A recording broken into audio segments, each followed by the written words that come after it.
Mon invité en plateau ce matin, c'est Eugène Rundjenou. Il est secrétaire général de la Fédération départementale des APE du littoral. Monsieur Rundjenou, bonjour.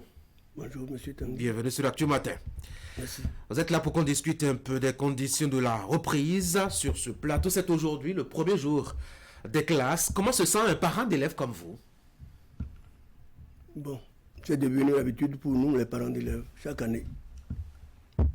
Donc, en principe, ce n'est pas aujourd'hui qu'on doit préparer la rentrée scolaire. La rentrée scolaire décrétée par l'État, c'est depuis le 9, je crois, le 9 dernier, où toutes les écoles, tous les acteurs ont été mis en œuvre ont tout mis en œuvre pour que la rentrée ait lieu. Sinon, la rentrée d'aujourd'hui, c'est les cours qui démarrent aujourd'hui. Donc, les préparatifs, on en a fini.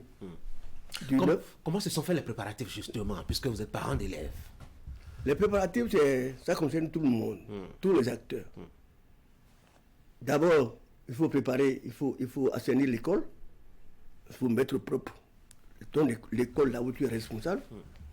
Il y a les parents d'élèves, il y a les élèves, et les enseignants. Et l'administration.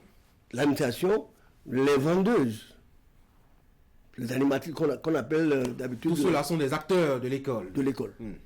Donc, c'est tout le monde qui est concerné.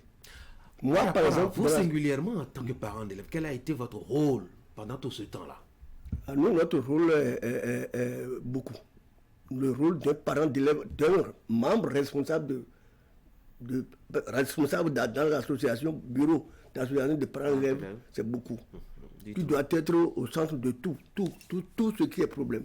Tout ce qu'il faut pour que l'école démarre effectivement aujourd'hui. Si je vous dis maintenant que moi, avant de venir ici, j'ai préparé l'école, mon école.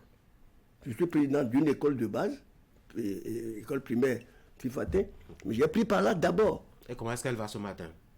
Ça va très bien. Quelles étaient les difficultés avant que les portes ne s'ouvrent aujourd'hui, par exemple, dans vos préparatifs? Les difficultés sont multiples et multiformes. Citez-nous quelques-unes. Oui. Les difficultés, il y a discuté, comme l'a dit mon prédécesseur, de difficultés d'enseignants. Même ici à Cotonou? Oui. Ah ouais? Bien sûr. D'enseignants. Difficultés d'infrastructure. D'infrastructure. Les salles de classe, ça manque aussi? Bien sûr. Ah oui. Difficultés d'équipement. Le mobilier. Donc, il y a beaucoup. Il y a difficulté. Bon, aujourd'hui, maintenant, l'inondation n'a pas encore atteint Cotonou comme d'habitude, mais on est prêt pour ça. Parce qu'il y a des écoles qui sont souvent inondées. Et l'accès est difficile. Oui. Donc, voilà. Mais ça, c'est vous, en tant qu'acteur, membre du bureau de l'association des parents d'élèves. Mais moi, je veux vous parler, vous, en tant que parent d'élèves tout court, vous qui avez envoyé vos enfants à l'école, quelles ont été les difficultés avant que l'école ne s'ouvre aujourd'hui? Bon, moi, quand il y a rentré, qu'un parent s'agite, se précipite, court ici par là, je dis non. Pourquoi? Parce que c'est dès la fin de l'année scolaire qu'il faut commencer par préparer la rentrée scolaire. Ah oui? Oui. Comment? Intelligemment. Comment ça se fait? Les fournitures. Ouais. Tu sais que ton enfant soit double ou soit évolue en classe supérieure. Oui. Bon, et tu sais déjà, tu es un vrai parent d'élève conscient. Tu es déjà en contact avec l'administration ou bien la directrice ou bien le directeur. Et tu sais à peu près, ou bien tes proches, ou bien les enfants qui sont au-dessus de ton enfant là, tu te rapproches d'eux pour savoir déjà le maximum ou bien le minimum à regrouper pour... Oui, mais vous savez, les conditions c'est compliqué. Non, on n'a pas tous un salaire à la fin du mois, on vit au jour le jour. Si moi je suis un conducteur de ZEM par exemple, et que c'est chaque jour que j'arrive à nourrir ma famille par rapport à ce que j'ai récolté dans la journée, je ne peux pas préparer la rentrée des classes comme vous le dites. Tu peux préparer. Comment ça peut se faire? On s'organise. Moi je m'organise. Je n'attends pas qu'on me fasse la liste des fournitures pour aller acheter tout de suite, là, aller dans une librairie ou bien une papeterie pour aller acheter les choses. Non, je prends par exemple cahier bic là. Je prends un peu. Dès que tu es conscient, tu sais que ton enfant va en classe. Tu te prépares et chaque jour tu as dit, Zémidian, Mais Zémédian, en 2 jours, achète 5 cahiers. Ou bien achète 5 bics. Oui, mais toute l'année scolaire durant, oui, un peu, il a donné l'argent de poche, il a suivi l'enfant. Et quand ça va en vacances, immédiatement, il ne peut pas continuer encore, il peut se reposer un peu, non? Oui, j'ai dit s'organiser. Je ne dis pas tout de suite là, va à la librairie, pour acheter, non. Je ne dis pas forcément tous les jours. Mais quand on est conscient de ça là, on n'est pas surpris. Le kaki, par exemple, tu attends une semaine avant la rentrée pour courir, te parler de kaki. Non. Voilà ce que moi j'enseigne partout où je passe. Je conseille plutôt peut-être à tout le monde. N'attendez, vous, parents d'élèves, prenez, parce que le meilleur investissement aujourd'hui pour un homme, un parent, c'est quoi? C'est sur l'avenir de son enfant. L'enfant. Moi, je n'en ai pas beaucoup. Vous en avez combien qui vont à l'école actuellement encore? J'ai des petites filles qui vont à l'école. Ok, de petites filles. Mes propres enfants. Ils sont déjà grands. Ça peut se deviner. À vos cheveux grisonnants, en effet. On vous entend très peu, monsieur Rondianou, on vous entend très peu quand il arrive l'heure des discussions entre les acteurs majeurs, je veux dire, le gouvernement, les syndicats des enseignants. On vous entend très peu par rapport à ce qui se fait dans le pays, par rapport à ce qui se fait dans le secteur et par rapport à comment est-ce que les choses s'organisent pour engager une nouvelle année. Pourquoi vous êtes souvent silencieux? Oh, là, tu attaques alors la Fédération nationale. Oui, allez-y. Je vous attaque frontalement, si vous voulez. Bon, moi, je ne suis pas membre de la Fédération nationale. Je suis membre de la Fédération départementale du littoral. Tout à fait. Mais je sais que, on ne parle pas beaucoup. Mais nous agitons, nous travaillons en sourdine. Par exemple, pour cette rentrée maintenant, il y a eu déjà beaucoup de mouvements. Ah bon? Mouvement au niveau du ministère, au mouvement de la direction départementale. Et qu'est-ce que vous êtes allé faire là-bas? On ne peut pas commencer, on ne peut pas démarrer une activité scolaire sans que des DAMP et fédérations départementales ne se voient. Pour dire quoi? Pour nous donner des consignes. Nous recevons des consignes à la direction départementale. Mais nous donnons des conseils. Nous recevons des consignes au niveau de la direction départementale et nous donnons des conseils pratiques. Le gouvernement fait assez, beaucoup. Ah bon? Oui. Pour l'école? Pour l'école. Mais vous aviez plaint tout à l'heure le manque d'infrastructures, vous avez plaint le manque de personnel, vous avez plaint beaucoup de choses. Quand il y a encore à faire, on dit souvent quoi? Bah, je sais pas. Non, tu le sais très bien. Quand il y a encore à faire, rien n'est fait. Mais on ne peut pas se mettre là à dire le gouvernement ne fait rien. Moi, je ne suis pas dans cette logique-là. Le gouvernement fait beaucoup. Mais nous-mêmes, à qui on fait beaucoup de choses là, nous aussi, nous devons faire beaucoup d'efforts encore. Quel effort un parent devrait faire en dehors d'acheter les fournitures scolaires, de payer la scolarité à son enfant? Vous croyez? Oui, dites-moi, qu'est-ce qu'il devrait faire encore? C'est aujourd'hui, depuis quelque temps, c'était que les derniers régimes gouvernement ont refusé à ce que les parents, c'est nous les parents qui construisaient les infrastructures. Oui, par les cotisations et les contributions. Les cotisations, les personnes ressources, les nantis, c'est nous-mêmes. C'est l'État, les États d'aujourd'hui, le passé, les structures d'aujourd'hui, qui ont dit non, il ne faut plus gêner les parents. Sinon, c'est bien qu'on est bloqué dans le développement, l'évolution de nos écoles. Sinon, c'était nous-mêmes les parents. Mais on ne peut pas dire que non au gouvernement qui a voulu nous aider. Mais maintenant, en même temps, parmi nous encore, les parents, il y a des paresseux. Est-ce que depuis que le gouvernement vous a demandé de rester bras croisés, qu'il va s'occuper de tout, est-ce qu'il s'occupe vraiment de tout au rythme que vous auriez souhaité? Non, pas de tout au même moment. Mais de tout, par exemple, pour cette rentrée, maintenant, tout ce qu'on a appris, c'est qu'il y aura assez d'enseignants. Et nous avions appris qu'il y a eu même un déploiement formidable d'enseignants, les AME. Si effectivement, on voit ça, l'effectivité sur le terrain, mais nous sommes comblés. Mais les AME ne sont pas contents. Vous êtes parents d'élèves, vous leur envoyez vos enfants qu'ils vont former sur 9 mois. Ils disent qu'ils ne sont pas contents et vous ne dites rien. Ils ne sont pas contents de nous, mais ils ne sont pas leurs employeurs. Oui, par rapport à leurs employeurs. Mais c'est sur vos enfants qu'ils veulent travailler. Bon, c'est un danger. Vous avez dit quoi? Aspirant. Oui. c'est le mot ça, Oui. c'est aspirant au métier d'enseignement, Oui. AME. Oui. Ben, ils n'ont pas encore tout, ils n'ont pas toutes les, comment vous appelez ça, toutes les capacités, ils n'ont pas encore tout ce qu'il leur faut, les armes pour bien faire. Mais c'est que le parent même là, je continue de dire les parents, de critiquer les parents même. Nous sommes responsables des parents d'élèves. Mais nous voyons que les parents même ne s'occupent pas très bien de leurs enfants. Comment ça? Donc, pourquoi ils critiquent? Ils s'occupent pas de leurs enfants, comment? Pourquoi? Nous sommes bien placés pour te dire ce que Oui, nous disons. dites-moi ce que les parents Les enfants font qui arrivent, bien. les enfants qui arrivent à l'école sans petite somme.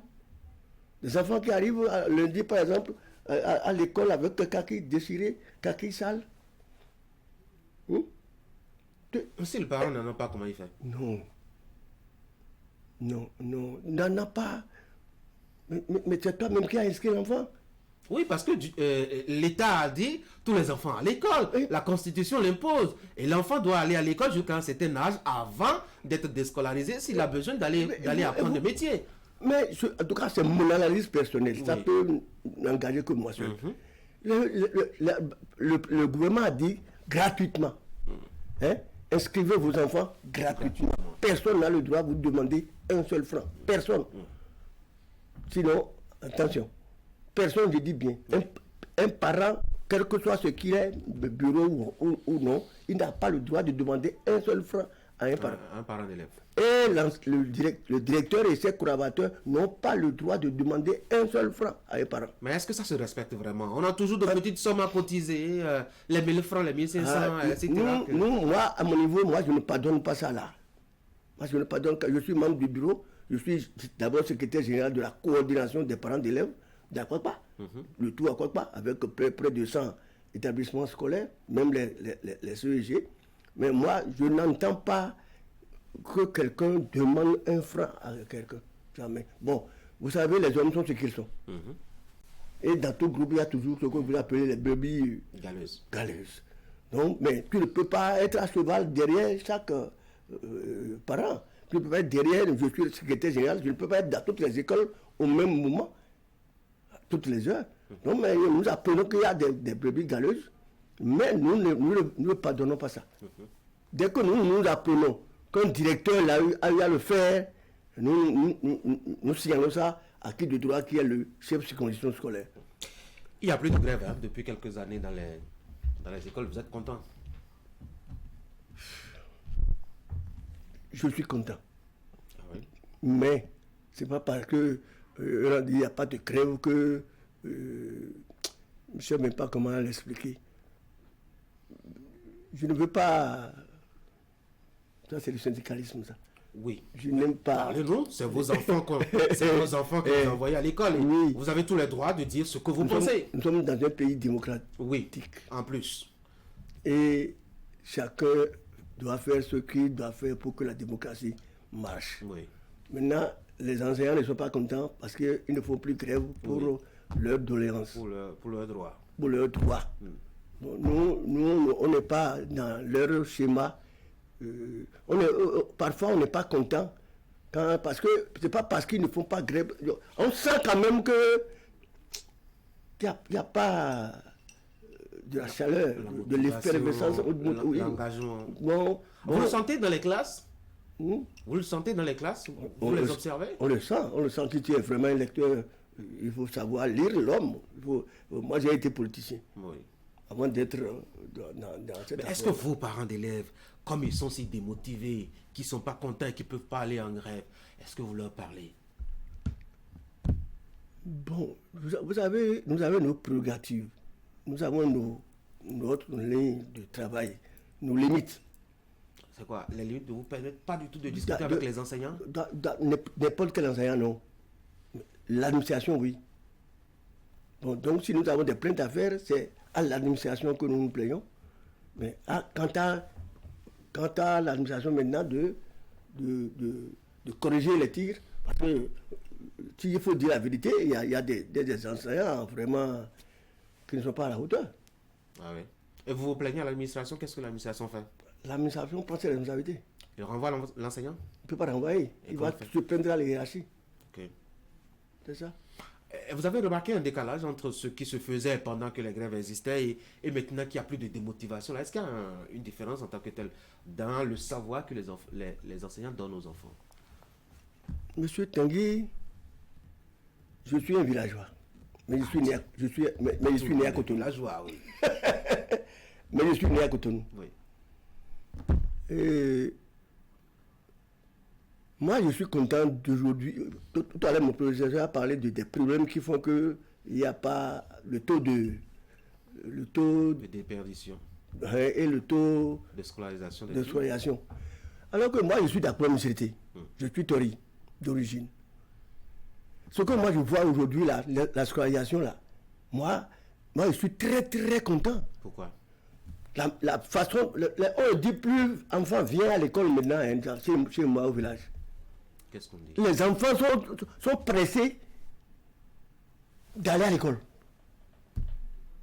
Parce que ça évolue. Les campagnes, moi, mon village à Croix-Michelté, avant, il était village. Mais aujourd'hui, il n'est plus totalement village. Les enfants sont pressés d'aller de porter kaki, porter sac pour aller à l'école. Peut-être c'est nouveau pour eux. Parce que peut-être c'est nouveau pour eux. Ils veulent le savoir. D'accord. Donc c'est pas la même chose. Je ne peux pas dire la même chose que ce qui se passe à l'intérieur du pays. Il y a eu un problème qui s'est posé notamment dans la gestion des bureaux d'association des parents d'élèves. Il y a même eu que le ministre a été obligé de rappeler qu'il y a un mandat, qui a une durée, parce qu'il y a des présidents de parents, d'associations de parents d'élèves qui ne veulent pas bouger et qui sont de connivence avec les administrations souvent. Pourquoi est-ce que vous ne respectez pas vos tests? Nous respectons les tests. Et pourquoi le ministre le rappelle alors? Le ministre est ministre. Ouais. Lui, il est en haut. Je savais que vous allez aborder ce sujet. Ah bon? Mais j'ai laissé l'arrêter. J'ai oublié de l'arrêter. C'est pas grave, dites-moi. Bon. Pourquoi vous ne changez pas souvent les bureaux? Nous changeons les bureaux. Par exemple, nous, dans la fédération départementale du littoral, nous avons déjà fait un programme de renouvellement de tous les bureaux. Dans toutes les coordinations sont déjà chargées. Ça va démarrer quand? On avait même démarré, on avait démarré à Papa. Pour cette année? Oui, déjà. Est-ce que pas tous les ans pour ce que votre mandat n'est pas largement terminé depuis longtemps et vous êtes toujours en place? Il y en a. Et pourquoi c'est comme ça? La paresse ou bien il y a de petits intérêts dedans? Je vous ai dit tantôt, je vous ai parlé de brebis galeuses. Il y a des parents qui ne font pas ce qu'il faut. Il y en a. Mais il y a des parents il y a des directeurs qui sont dynamiques, qui sollicitent dès qu'on voit, dans 2 mois, dans 3 mois, les directeurs nous écrivent ou bien nous interpellent. Et aucun bureau ne doit se renouveler seul. C'est sous la supervision de la coordination et parfois même de la fédération départementale.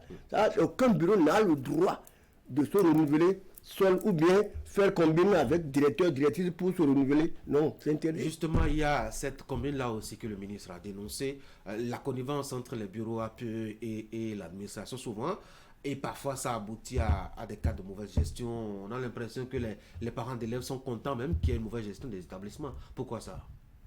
Bon, les parents sont contents. Ils ne savent pas peut-être ce qui se passe, ou bien dans leur quartier, ou bien dans leur arrondissement.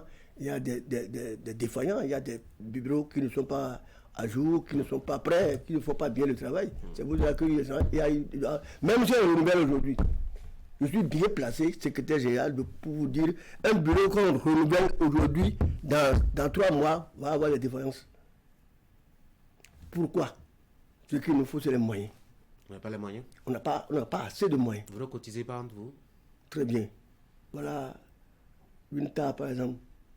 Voilà une faiblesse. Quelque part. C'est tout ce que je peux dire. Oui, pas plus.